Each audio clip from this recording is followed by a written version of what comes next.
masih dalam Kompas Aceh. Saudara, harga perhiasan emas murni di Kota Banda Aceh mengalami kenaikan sejak 4 hari terakhir. Hari ini harga emas menyentuh 2,9 juta rupiah per mayam, belum termasuk ongkos pembuatan.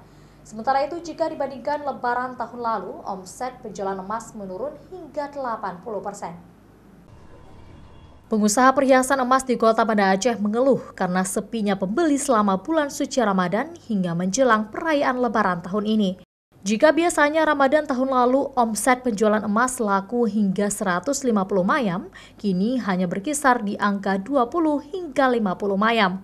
Saat ini harga perhiasan emas menyentuh 2,9 juta rupiah per mayam, belum termasuk ongkos pembuatan, sedangkan harga sebelumnya yaitu Rp2.880.000 per mayam, belum termasuk ongkos pembuatan. 2 minggu yang lalu sempat 293 itu belum ongkos. Udah turun ke 288, kemudian udah naik lagi 29. Ini udah stabil lagi nih.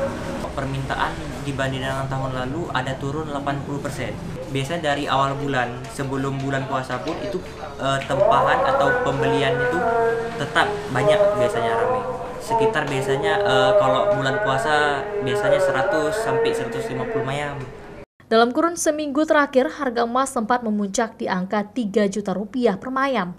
Namun hari ini sedikit menurun sekitar Rp8.000 per gram karena dolar Amerika menguat terhadap rupiah. Saat ini harga emas berfluktuatif sehingga potensi investasi terhadap emas mengalami penurunan. Kebanyakan konsumen membeli emas untuk kebutuhan pernikahan. Nova Mistayanti, Kompas TV, Banda Aceh.